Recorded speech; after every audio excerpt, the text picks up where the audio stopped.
itu. Baik. Baru kita sambung. Dan wajib kita i'tikad pula tiap-tiap seorang itu disempurnakan rezeki dirinya sama ada halal ataupun haram, maka dinamakan keduanya itu rezeki dan tiada tasawur bahawa tiada makan akan rezekinya atau ia memakan akan rezeki orang lain. Baik.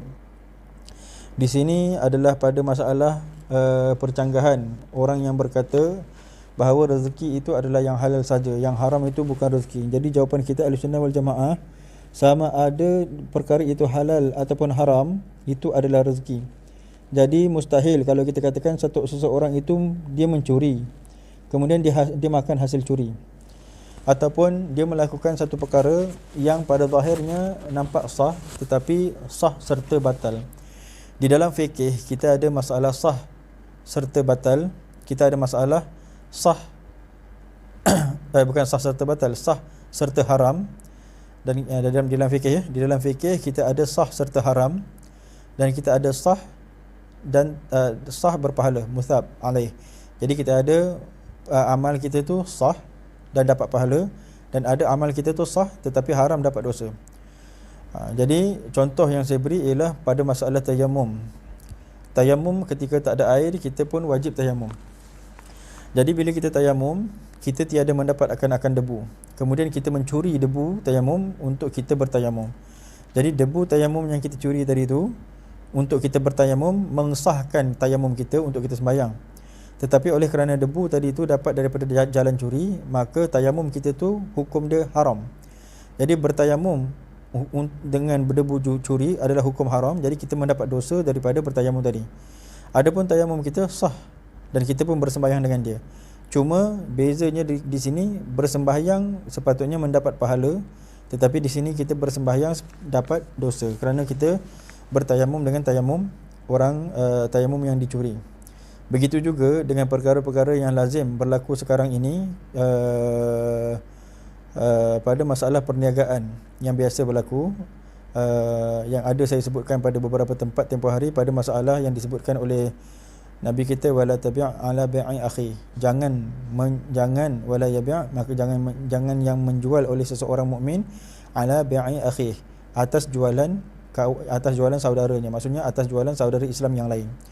Contoh yang saya beri begini, ada seorang ingin membeli katakan membeli pakaian, dia hendak membeli pakaian di kedai seorang laki-laki Islam. Saya menjual pakaian juga.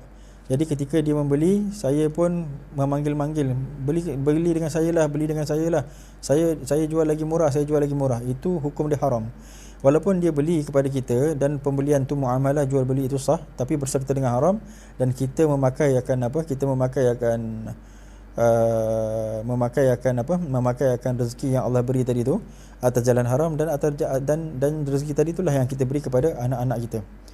Sehingga itulah yang menjadi penyebab bahawa generasi kita keras hati, jauh daripada agama dan karam dalam maksiat.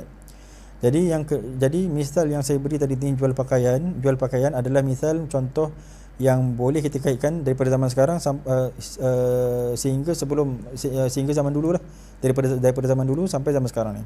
Tetapi zaman sekarang kita ada satu lagi taqadumat, kita ada lagi satu lagi beberapa yang dikatakan tatawurat, yang dikatakan ke depan ataupun kemajuan ataupun kemodernan, iaitu kita berniaga di dalam satu medium sosial kan. Kita berniaga dalam Facebook. Jadi katalah satu orang A, dia posting dekat Facebook dia.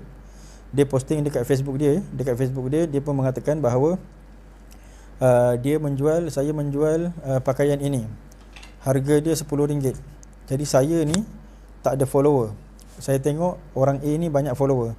Jadi saya pergi dekat posting dia dan saya komen dekat situ. Bukan saya jual dekat FB saya. Saya masuk dekat FB dia, saya komen dekat dia punya posting yang menjual barang tadi. Dia jual RM10. Saya kata saya jual RM10 juga, tapi ada free gift, saya kata. Jadi maksudnya saya datang ke tempat dia tu untuk memutuskan jualan dia. Maksudnya saya nak orang beli dengan saya. Jualan dia saya nak pancung.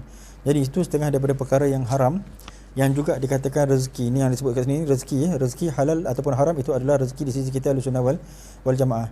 Jadi dapatlah tadi saya ni tadi dapat rezeki yang haram. Jadi itu sah di sisi muamalah, tetapi hukum dia adalah haram. Jadi hendaklah kita, yang pertama nasihat saya di sini, hendaklah kita jauhi, sebab tujuan kita berniaga adalah untuk memenuhkan perut kita dan untuk memenuhkan perut anak bini kita, supaya tegak tulang belakang mereka itu, supaya dapat mereka itu beramal kepada beribadah ataupun menghamba diri kepada Allah.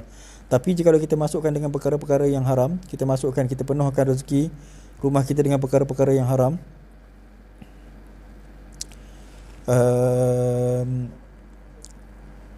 terwarislah di dalam keluarga kita itu dengan perkara-perkara terwarislah di dalam keluarga kita itu dengan bibit-bibit kemaksiatan. Jadi akan keras kepala, susah nak sembahyang dan banyak mengkaramkan diri di dalam maksiat, dan akan benci menghampir-hampirkan diri kepada ulama, tetapi akan suka menghampir-hampirkan diri kepada ahli maksiat.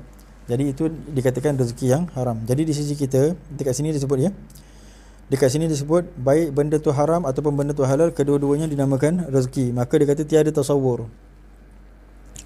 Dia kata bahawa tiada tasawur bahawa tiada memakan akan rezekinya atau memakan ia akan rezeki orang lain. Baik. Dia kata tiada tasawur, tidak boleh digambarkan di dalam masalah tauhid bahawa seseorang itu memakan rezeki orang lain. Maksudnya anak yatim, rezeki anak yatim, katakan harta anak yatim tu daripada dia. Harta anak yatim tu dijaga oleh satu pihak ataupun dijaga oleh diri kita, tapi kita memakan harta dia, kita memakan harta anak yatim. Jadi yang kita makan harta anak yatim tu, itu dikira rezeki kita, tapi atas jalan haram. Jadi suatu dikatakan untuk mendapatkan rezeki itu baik boleh dipilih atas jalan halal ataupun atas jalan haram. Jadi memakan harta anak yatim tadi itu dikatakan memakan rezeki yang haram. Jadi rezeki itu tetap rezeki kita, tapi rezeki itu atas jalan haram. Suatu kita minta kepada Allah Subhanahu Wa Taala bahawa direzekikan kepada kita atas rizqan halalan tayyiban, akan rezeki yang halal dan tayyiban, yang baik untuk kesihatan, baik untuk pembangunan kerohanian kita. Jadi tidak tasawur, dia kata tak boleh digambarkan bahawa jika ada orang memakan rezeki orang lain. Kalau Allah dah rezekikan tu untuk anak yatim, tapi rupa-rupanya dapat dekat orang lain.